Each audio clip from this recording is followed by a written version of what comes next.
인공지능에게 질문하고 그리고 생각하고 행동하는 목사 이동현입니다.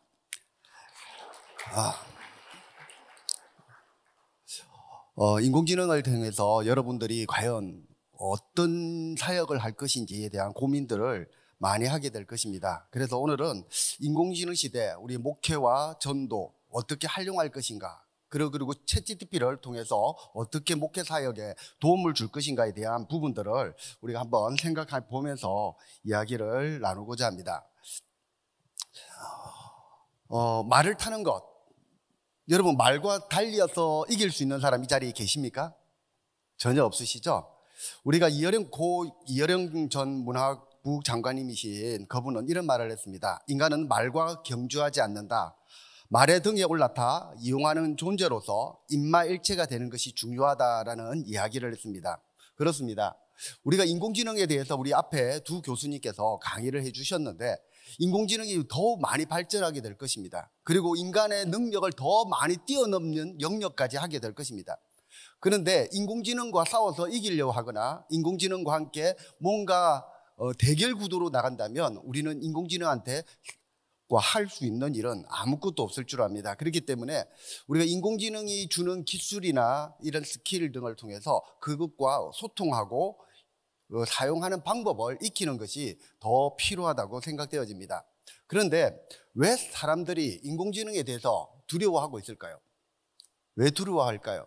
앞서 어떤 분들은 그렇게 이야기하셨죠. 교수님도 그렇게 이야기하셨는데 뭐 직업을 빼앗아가기도 하고 또 여러 가지 인간의 어떤 생존을 위협하기 때문이다라고 이야기합니다. 왜 사람들은 두려워할까요? 그것은 미지에 대한 두려움 때문이라고 생각합니다. 과연 인공지능이 우리의 일자리도 빼앗아가기도 하지만 어떻게 발전할지에 대해서 우리가 제대로 인지하지 못하기 때문에 두렵습니다. 우리가 내일이 두려운 이유는 내일 우리가 어떻게 될지를 아무도 모르기 때문에 두렵기 때문입니다. 그리고 앞서 이야기한 것처럼 실직에 대한, 나도 일을 하는데 몇 년 안에 이 자리가 없어질 수 있다는 두려움 때문에 사람들은 두려움에 빠집니다.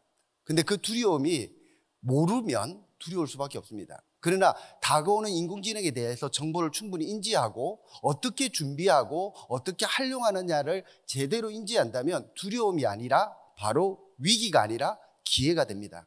그렇기 때문에 이 자리에 오신 분들은 인공지능이 위기가 아니라 기회가 될 수 있는 좋은 자리가 되었다고 저는 생각되어집니다.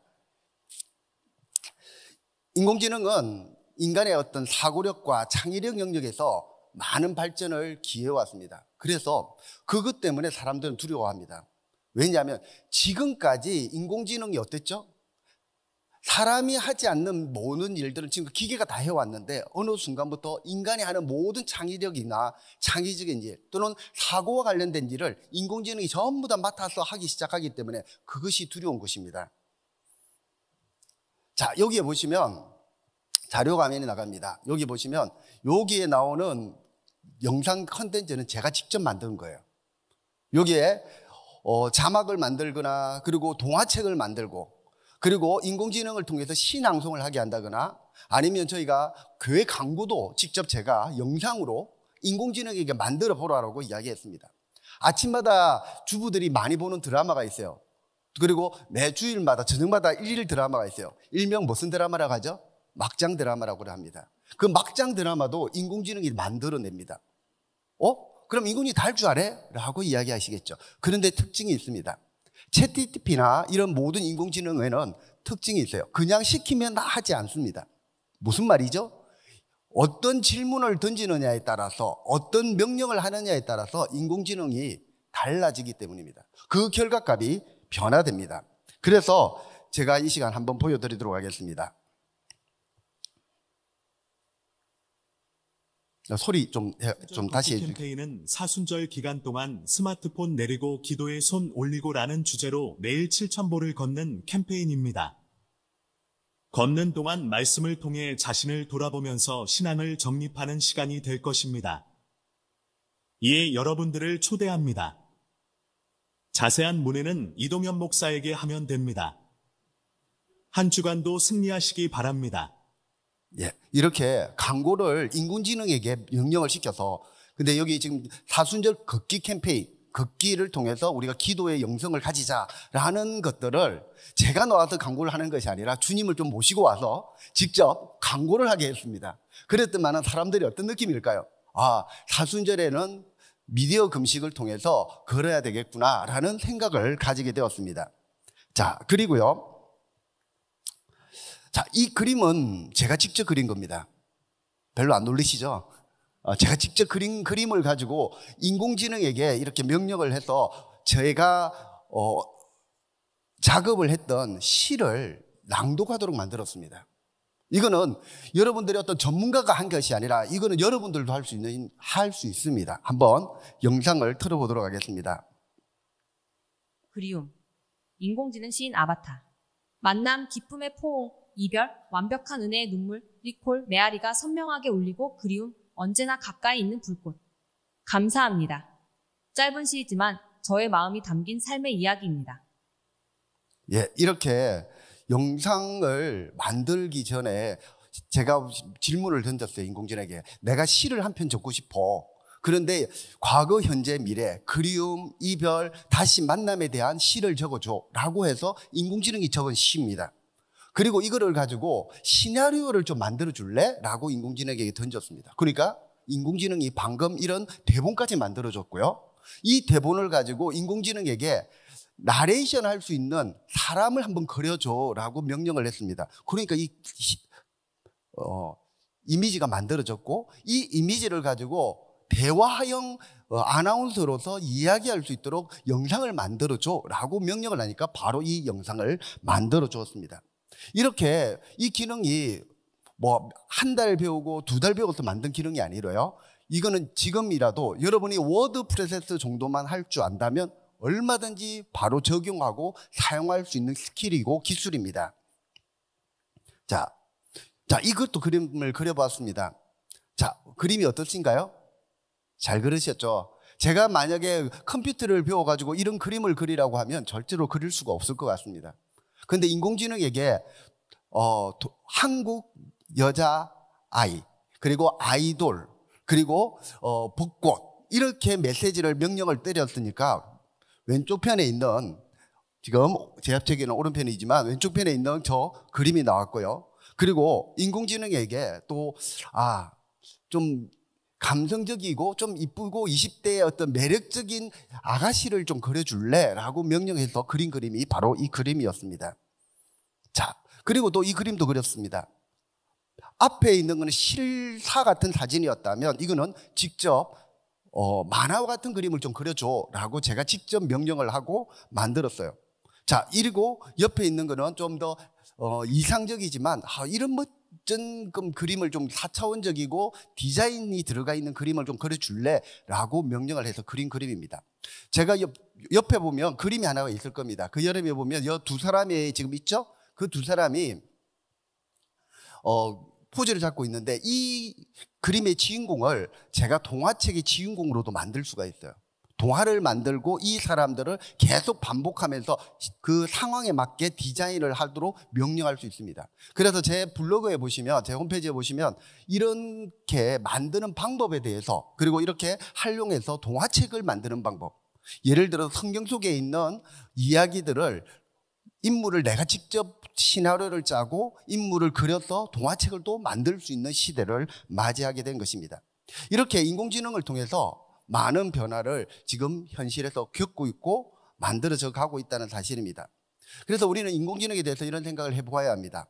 과연 인공지능이 이 세상의 모든 것을 다 할 수 있을까라는 질문을 한번 던져봐야 됩니다. 그리고 인공지능을 만든 것은 누구일까? 바로 사람이지 않는가라는 생각도 한번 다시 해보면서 인공지능과 그리고 인간 한번 생각해 보시기를 바랍니다. 그래서 이런 생각이 도달하게 됩니다. 하나님은 누구를 만들으셨죠? 인간을 만들었고 인간은 인공지능을 만들었습니다. 그렇다면 분명한 것은 닮은 꼴도 있다는 것이죠. 근데 분명히 또 다른 점은 지금까지 인공지능은 인간의 사고 영역이라든지 계산 능력 쪽에 아주 특화되어서 발전되어 왔습니다. 물론 강한 인공지능이 되면 사람의 감정이나 마음을 이해할 수 있는 표현 방법도 제시해 줄 수 있겠지만 지금 현재로는 그 부분은 아직 딸리고 있습니다. 앞서 우리 교수님께서 영적 리더십이라든지 이런 것들은 아직까지 따라오고 있지 않지만 이런 부분들까지 점점 변화되고 있다는 사실을 우리는 기억해 볼 필요가 있습니다. 자, AI는 정말 뛰어난 능력을 가지고 있습니다. 그리고 그 능력을 10분 발휘하고 있습니다. 그렇지만 하나님의 형상대로 지원받은 사람과 같지는 않습니다. 왜 이야기를 드리느냐면 인공지능이 제가 지금 상담을 하면서 제가 중독학회에서 이사로 있으면서 상담을 하게 되다 보면 이렇게 합니다. 인공지능에게 이렇게 질문을 던졌어요. 어떤 질문을 던졌느냐면 야, 내담자가 스마트폰 중독에 의해서 찾아왔어. 이 내담자를 어떻게 치료하면 되지? 라고 인공지능에게 던지면 일반적인 이야기를 합니다. 그런데 인공지능에게 명령을 주시고 지시를 합니다. 너는 프로이드 학파야. 그리고 그쪽 계열의 상담사로서 내담자를 상담해 줄 수 있니? 라고 질문을 했습니다. 그러니까 예, 제가 할 수 있습니다. 여러분들이 잘 아는 아들러 심리학이라든지 뭐 다양한 심리학자들을 불러와서 인공지능에게 명령을 주고 거기에 인지시키고 역할을 분담을 하면 그 역할을 합니다. 그렇게 상담을 하다 보면 야, 정말 상담을 잘하는구나. 제가 놀랄 만큼 상담을 잘하더라고요. 근데 중요한 게 있습니다. 뭘까요? 아무리 좋은 언어로 표현하고 있지만 사람과 같은 감정을 소통할 수 있는 그런 부분까지는 주지 못한다는 거죠. 아무리 좋은 표현도 하고 좋은 내용을 이야기한다 할지라도 인간이 주는 상담하면서 줄 수 있는 그런 교감 능력이라든지 공감이 여전히 부족하다는 사실을 충분히 인지하게 됩니다. 물론 지금 현재 시대에서 그렇다고 하지만 좀 더 변하면 좀 달라질 수 있겠죠. 어찌되었든 간에 지금 현재로는 인공지능은 인간보다 뛰어난 능력을 가지고 있다는 사실, 그리고 그럼에도 불구하고 하나님의 형상대로 지원받은 사람과 같지 않다는 사실을 우리는 기억해 볼 필요가 있습니다. 지금 PPT를 만들었죠. 이 PPT 제가 만든 게 아니에요. 인공지능이 만들어 주셨습니다. 어떻게 만들었느냐면 인공지능에게 이 PPT를 만들어 달라고 명령을 했어요. 명령을 쭉쭉쭉 했고 좀 이따 실습도 제가 실제로 보여드리겠지만 인공지능에게 명령을 하면 PPT도 만들어줘요. 지금까지 여러분들이 직접 만드셨을 겁니다. 우리 앞에 두 교수님은 열심히 스크랩 해가지고 만들으셔가지고 프리젠테이션을 하셨지만 저는 인공지능을 통해서 만들었어요. 그래서 이 그림을 보시면 좀 이상한 그림들이 많이 있죠. 제가 이불로 인공지능의 강의를 하기 때문에 인공지능에게 오직 우리 전부 다 입력을 하고 만들어 달라고 했고 내용은 이러이러한 내용을 만들어줘, 이런 내용을 넣어줘 라고 명령을 하니까 이렇게 PPT가 다 만들어졌습니다. 자, 이렇게 인공지능을 사용하게 되면 아주 효율적으로 일을 처리하게 되고요. 사람이 몇 개월 동안 만들어야 될 일들을 효율적으로 처리하게 되고요. 더 중요한 건 인공지능을 하게 되면 이러한 정보를 통해서 단임 목회자들이나 또는 CEO들이 올바른 의사결정을 할 수 있도록 도움을 줄 수 있기 때문에 인공지능의 활용도가 매우 높습니다. 그리고 그에 반면 인공지능 때문에 또한 문제가 생기는 부분도 없지 않겠죠. 왜냐, 앞서 이야기했던 직업도 대체되고 또는 잘못된 어떤 편향적인 거로 인해서 문제가 생길 수도 있고 보안적인 문제도 생기기도 하고 도덕적인 문제도 생길 수도 있습니다. 윤리적인 문제도 생길 수도 있고요. 또 사람들이 편하니까 계속 거기에 의존함으로써 문제가 생길 수도 있을 겁니다. 그러나 중요한 것은 사람들은 계속 진화되어 가고 발전되어 가기 때문에 긍정적으로 발전해 나가려고 노력하고 있다는 사실입니다. 자, 그렇기 때문에 우리는 어떻게 해야 될까요? 단순하고 반복되는 것들, 그것들은 인공지능에게 맡겨야 됩니다. 인공지능 시대 때 인간보다 더 잘할 수 있는 것들은 인공지능에게 맡기시기 바랍니다.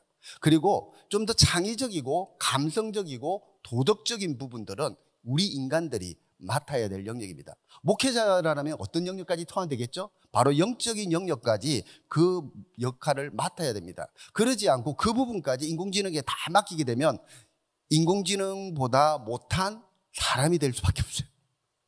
그럼 심각해지잖아요. 그죠?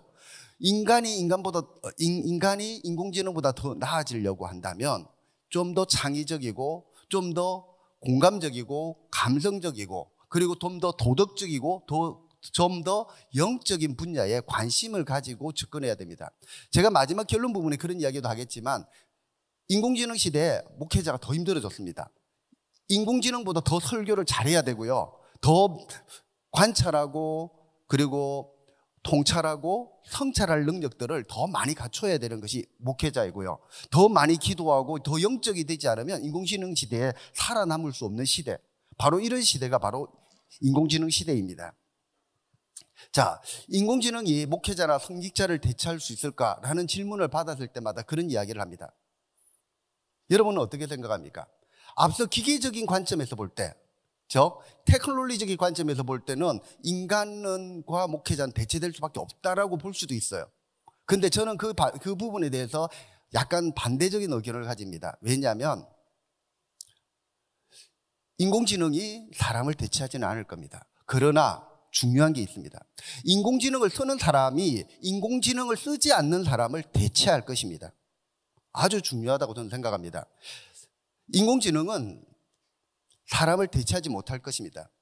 분명히 어떤 부분에선 역할을 맡아서 할 부분도 있겠지만 인공지능은 사람이 하는 부분들을 완전히 대체하지는 못합니다. 다만 그것을 사용하는 사람이 사용하지 않는 사람을 대체해서 역할을 하게 된다는 사실을 기억할 필요가 있습니다. 자, 우리가 이 그림을 보시면 4개의 그림이 보일 겁니다. 인간이 수만 년 전에 많은 맘모스나 큰 대형 동물들과 싸울 수 이길 수 있었던 이유가 뭘까요? 바로 불이라는 것을 통해서 그 도구를 이용해서 생존할 수 있었습니다. 추웠을 때 불을 이용해서 체온을 유지하고 또는 무기를 만들어서 동물을 사냥하고 그리고 농기구를 만들어서 뭘 했죠? 농사를 지으면서 생활하게 되었습니다. 이러한 도구들을 이용해서 인간은 생존해 왔고 발전해 왔습니다. 그런데 중요한 것은 도구를 쓴 사람과 도구를 쓰지 않는 사람은 어땠죠?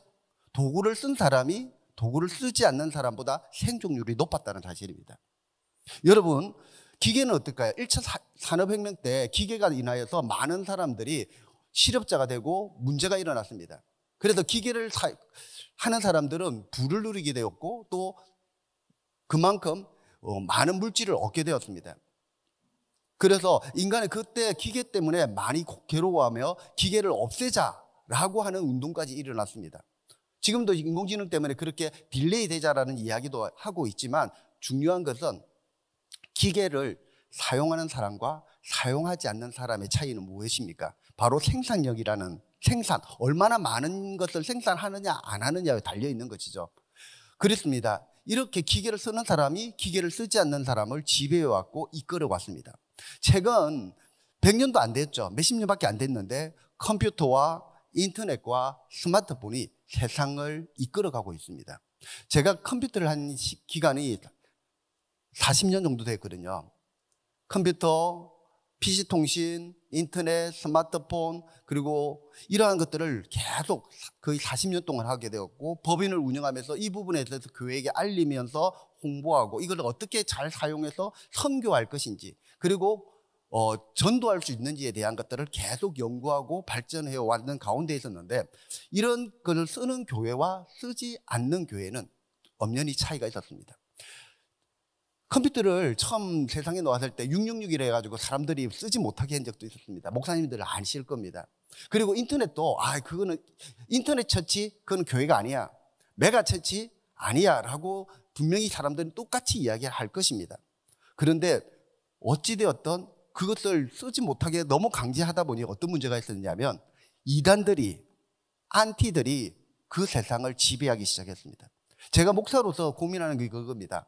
쓰고 안 쓰고보다 이 예수를 믿지 않는 사람이 아닌 예수를 믿는다고 하는 잘못된 믿음을 가지고 있는 안티와 이단들이 메타버스와 인터넷과 이런 것을 활용해서 자기들의 생각을 주장하고 알리고 있다는 사실입니다. 왜 우리가 인공지능을 써야 할까라는 질문을 던졌습니다. 세상이 다 쓰니까. 교회가 써야 되는 이유는 그겁니다. 잘못된 정보들이 빅데이터에 계속 쌓이게 되면 어떨까요? 복음에 대한 지금까지 수천 년 동안 내려왔던 복음의 진리를 이단들이나 안티들이 거짓된 정보를 계속 쌓이게 되면 그것이 사실인 것처럼 인공지능이 학습한다면 어떻게 될까요? 문제가 될 수밖에 없습니다. 그렇기 때문에 이제는 새로운 변화가 있었거든요. 새로운 변화가 있기 때문에 인공지능에 대해서 더 연구하고 고민해야 될 것이 오늘 한국교회가 맡은 일이 아니겠는가. 그렇습니다. 인공지능, 로봇 정말 이 시대에서 카드입니다. 그것을 어떻게 쓰느냐가 가장 중요한 시대를 맞이해야 했습니다. 자, 우리가 인공지능을 분명히 말씀드렸습니다. 인공지능은 우리가 같이 걸어가야 될 동행자이고 파트너입니다. 그래서 인공지능이 그렇다면 이런 인공지능을 우리 목회 사역에 어떤 부분에 넣을 수 있을까라는 고민을 하지 않으면 안 됩니다.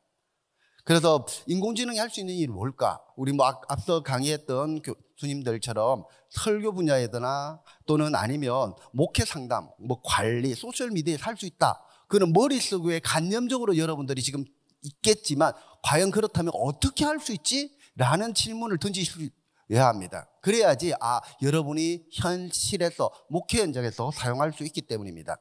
그래서 저는 화면에 보시면 목회 현장에 대체할 수 있는 영역을 여러 가지가 있습니다. 제가 하나하나 보여드리면서 이야기 드릴 거고요. 그리고 요 관련된 PPT는 저는 여러분들한테 필요하시면 거기 방송팀들한테 그냥 공유를 받으시면 좋을 것 같습니다. 설교 원고를 작성할 수 있습니다. 그리고 성경 공부를 할 수 있고 신앙 상담도 할 수 있고 그리고 아이디어 제공할 수도 있고 여러분 설교자 같으면 여러분의 설교 패턴도 분석해 줄 수 있어요. 여러분이 반복하는 말의 패턴, 단어, 용어 이런 것들을 분석할 수도 있습니다. 이렇기 때문에 이걸 어떻게 사용할 것인지는 하나하나 살펴보겠습니다.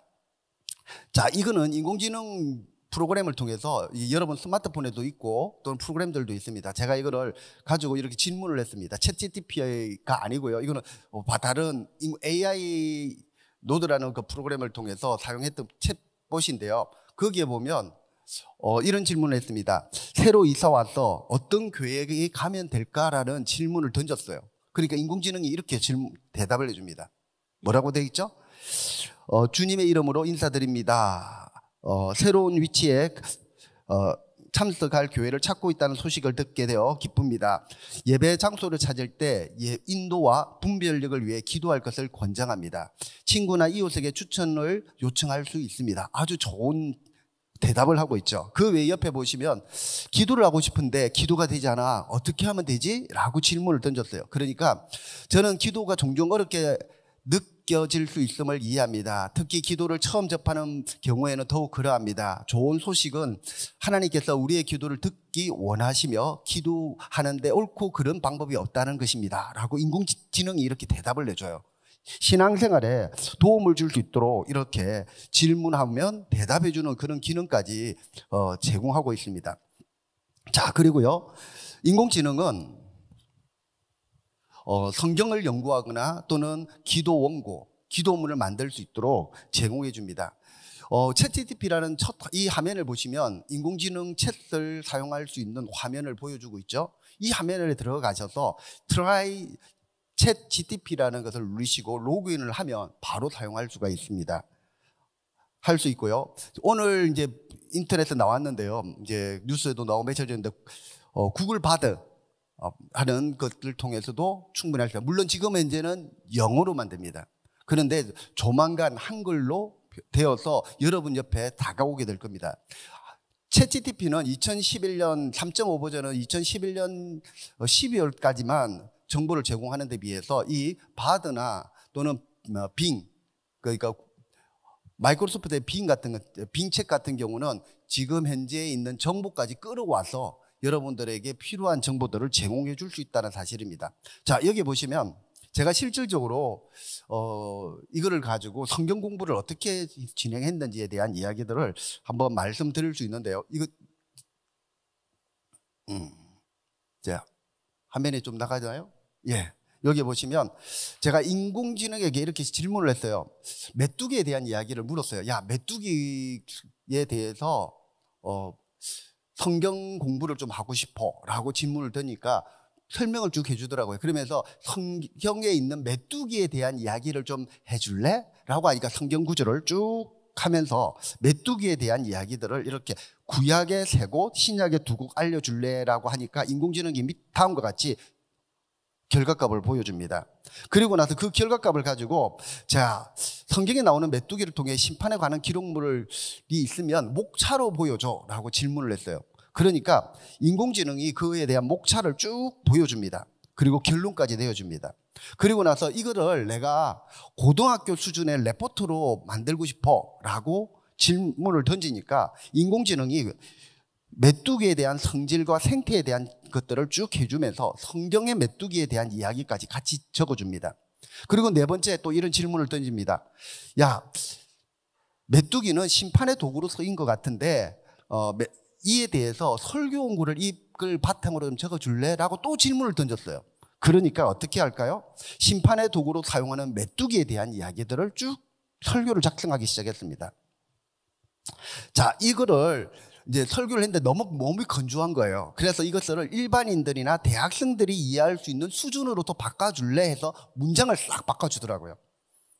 그리고 거기에다가 설교를 하려는데 너무 남의 이야기 같은 거예요. 그래서 어떻게 적었느냐면, 야, 나는 어릴 때 메뚜기를 잡아먹었던 추억이 있어. 메뚜기에 대한 추억을 담은 예제를 좀 넣어줄래? 라고 인공지능에게 이야기를 했습니다. 그러니까 이렇게 적습니다. 내가 어릴 때 메뚜기를 쫓고 잡았던 좋은 기억이 있습니다. 그렇게 무해하고 하찮게 보였던 이 피조물들이 성경에서 심판의 도구로 중요한 역할을 한다는 사실을 그 당시에는 알지 못했습니다. 오늘 우리는 성경에서 메뚜기의 사용을 통해 나타난 하나님의 권능과 주권이 오늘날 우리에게 어떻게 적용되는지에 대해서 묵상하게 될 것입니다. 라고 인공지능이 딱 표현해 줍니다. 이거는 지금까지 사람들이 생각했던 그 이상의 것들을 인공지능이 표시해 주고 있죠. 결론까지 내어주고요. 자, 이거를 또 이야기했습니다. 오늘 대화한 내용을 설교 원고로 다시 한번 작성해 줄래? 그런데 성경 구절을 매 단락마다 좀 넣어줘. 성경에 있는 이야기들을 이렇게 넣어달라고 이야기를 하니까 똑똑똑 각 단락마다 성경 구절을 다 이어주면서 성경 본문을 더 풍성하게 만들어줍니다. 자, 이제 이렇게 설교를 다 원고를 만들고 나서 인공지능에게 마지막 질문을 또 던집니다. 야, 이 설교 본문을 가지고 기도문을 한번 작성해줘.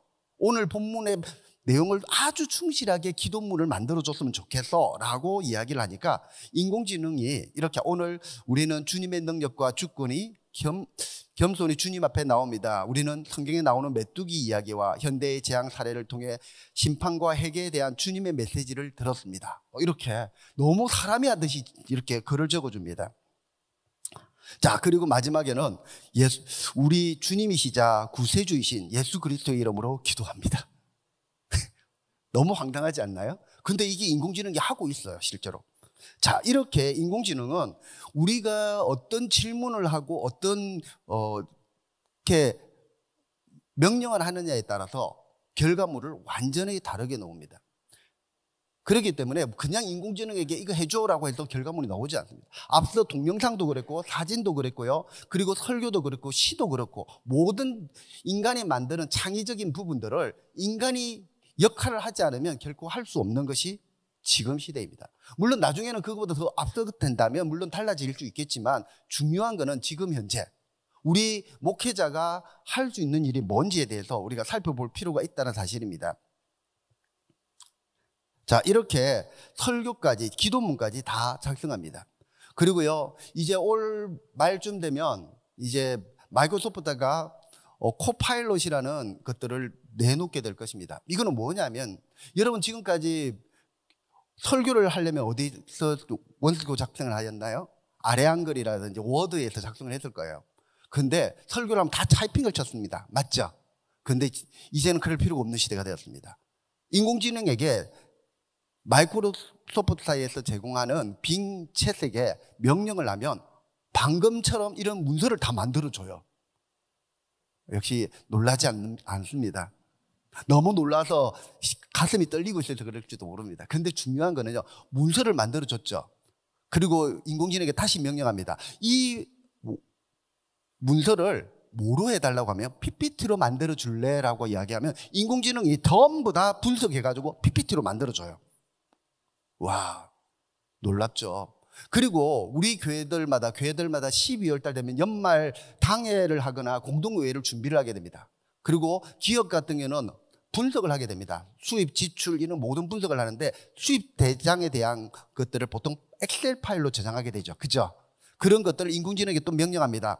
야, 수입 대차에 대해서 수입과 지출에 대해서 문제점이 있으면 분석해서 알려줘. 그리고 내가 지금 여유 자금에 필요한 부분들이 이거 있으니 이런 것들 중에서 어느 것을 대체하면 될까라고 인공지능에게 명령만 하면 다 답을 내줍니다. 근데 중요한 것도 있어요, 여기도. 앞서 이야기했던 것처럼 인간이 인공지능에게 질문하고 명령하지 않으면 절대로 그런 결과값을 나올 수 없다는 사실입니다. 지금 여기 보시면 제가 만든 PPT 영상을 이곳에서 만들었습니다. 이곳은 톰이라는 그 인공지능 사이트입니다. 근데 인공지능 사이트가 굉장히 많아요. 의사소통을 할 수 있는 대화형 인공지능이 있고요. 그림을 그려주는 인공지능이 있고요. 그리고 사진을 만들어주는 인공지능이 있고요. 그리고 가상현실을 만들어주는 인공지능이 있어요. 물론 나중 되면 통합이 되겠죠. 그러나 지금 현재는 수많은 인공지능들이 있습니다. 그 중에 하나가 지금 오늘 제가 PPT를 만든 이 사이트입니다.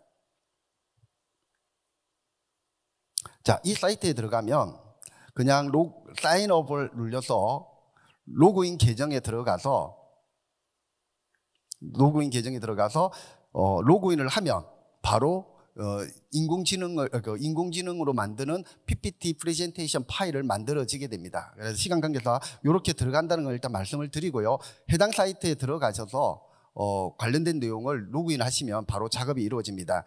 자, 이렇게 해서 여러분들 들어가 보시면 PPT 영상을 바로 만들어낼 수 있습니다. 그리고요, 자, 앞서 이야기했던 재정도 인공지능으로 만들어줄 수 있습니다. 그리고 제가 이 시간도 여러분들한테 말씀드리고 싶은 것은 전도 현장에서도 인공지능을 활용할 수 있다는 사실을 이야기 드리고 싶은 거예요. 제가 이 지금 카카오 전도법은 제가 직접 적었던 책입니다. 저는 IT, 교회 관련된 IT를 계속 수십 년 동안 해오면서 각 시대마다 있는 트렌드에 맞춰서 어떻게 하면 이거를 목회 사역과 전도 사역에 적용할 수 있을까라는 질문을 항상 해왔거든요. 그래서 만든 책이 코로나 전에 만든 책이에요. 카카오 전도법.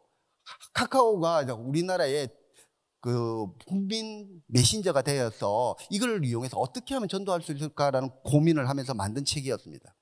그때는 전도하기 위해서 카카오 전도법을 활용하는 방법에 대해서 알리면서 대부분 어떤 이야기를 했느냐면 이런 메시지를 1차적으로 보내주고 2차적으로 이렇게 보내주세요라고 했었어요. 왜냐하면 일반 성도들은 전도용 메시지를 보내는데 아주 고민을 많이 하더라고요. 그래서 디폴트 값을 책에 넣어서 만들었는데 이제는 인공지능이 만들어줄 수 있습니다.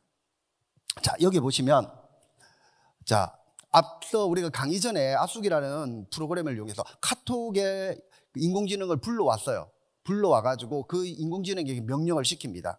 그렇게 명령을 시키면 자, 여기 보시면 안녕하세요. 오늘 무엇을 도와드릴까요? 이렇게 제가 인공지능에게 질문을 하니까 인사를 해요. 그러고 나서 그 다음부터 인공지능에게 제가 오늘 이제 요 아산까지 와야 되는데 얼마나 걸리지라고 인공지능에게 물었어요. 인공지능에게 물으니까 인공지능이 2시간 걸립니다라고 이야기해요. 그리고 저희 집에서 서울역까지 20에서 30분 걸린대요. 지금까지는 어떻게 했죠? 티맵이라든지 이런 걸 이용해서 물었잖아요. 그죠? 확인했을 거란 말이에요. 근데 인공지능에게 물으니까 바로 이렇게 나오더라고요. 그리고 아산까지 가는 데는 얼마나 걸리지? 그리고 교회 도착 시간까지 얼마나 걸려? 하니까 110분 걸린대요. 제가 계산을 해보니까 그렇더라고요. 근데 실제로 딱 2시간 걸리더라고요. 이렇게 인공지능에게 질문을 해서 얻어내는 답도 있고요. 또는 전도할 때도 이렇게 활용할 수도 있습니다. 여기 보시면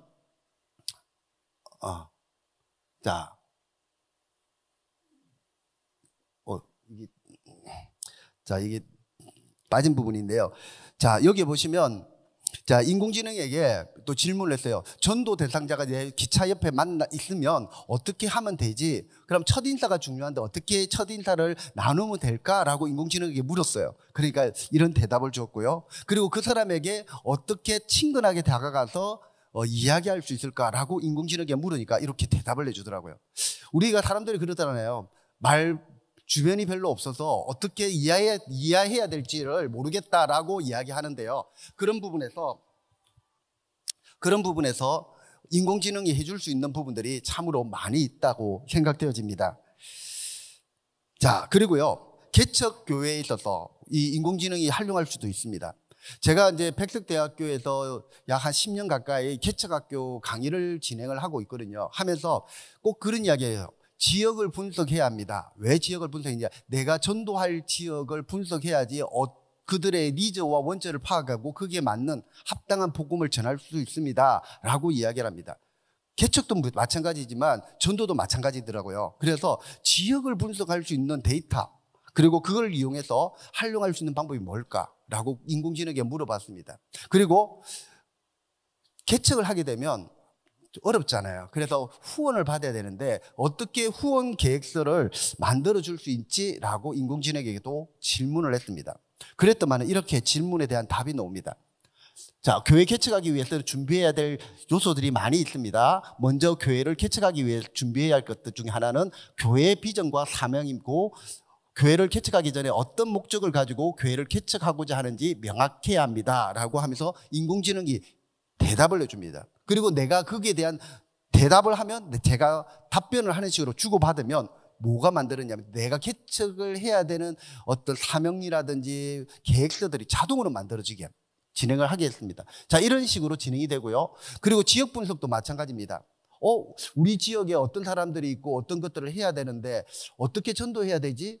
그리고 그런 것들을 잘 모르는 경우가 있잖아요. 근데 인공지능이 국가 데이터망에 있는 데이터를 들고 와서 엑셀 파일에서 받아서 분석을 해줘요. 그렇게 해줌으로써 우리가 우리 지역에 맞는 전도 방법, 전도 전략, 목회 전략을 세우는데도 기본 베이스가 될 수 있다는 사실입니다.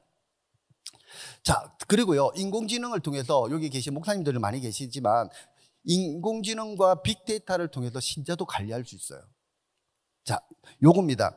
제가 인공지능에게 이렇게 질문을 했어요.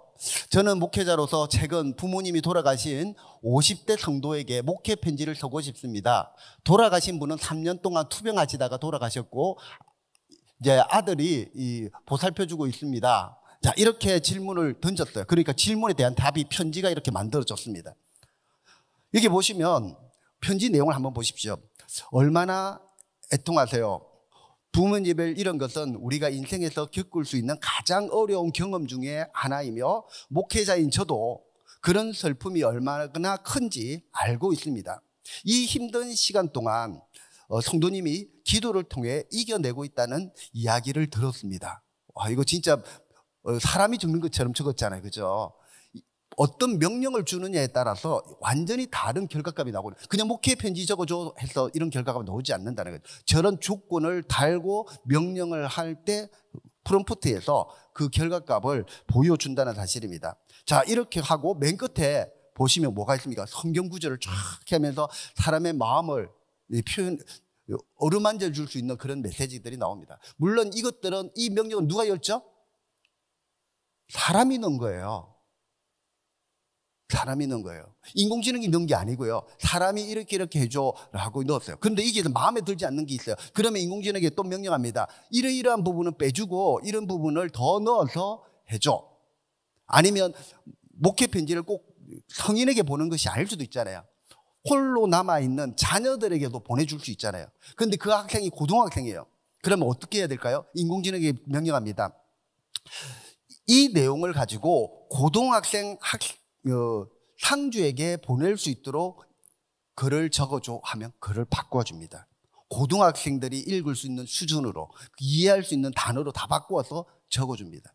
그리고 그 내용을 참고해서 내가 목회자로서 어떻게 적을 것인지를 좀 더 참고해서 적을 수 있다는 것입니다. 그러면 이렇게 설교라든지 성경 공부라든지 기도문 작성이라든지 목회 서신, 이런 시간을 정말 줄일 수 있어요. 맞죠? 그런데 중요한 게 있어요. 이렇게 시간을 줄여가지고 엉뚱한데 시간을 투자해서는 안 됩니다. 앞서 이야기했듯이 이런 시간이 남아 도는 시간, 잉여 시간을 우리는 더 많이 기도해야 되고요, 더 연구해야 되고, 더 많은 생각과 묵상과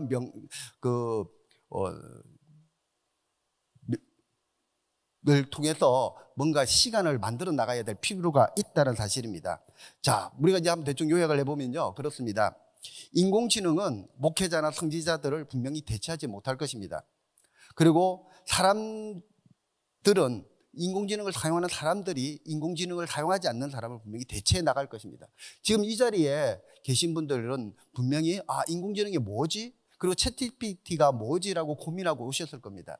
그런데 여러분들 이 자리에 계셔도 10년 후에 안 쓰실 분도 있을 거예요. 그러나 사용하시는 분들이 사용하지 않는 사람을 대체해 가면서 더 많은 사역을 감당할 수 있고요. 인공지능이 우리가 단순히 했던 모든 일을 대신 처리해 줌으로써 그 남은 시간을 우리는 더 많이 기도하고 더 많이 고민할 수 있는 시간이 된다는 사실입니다.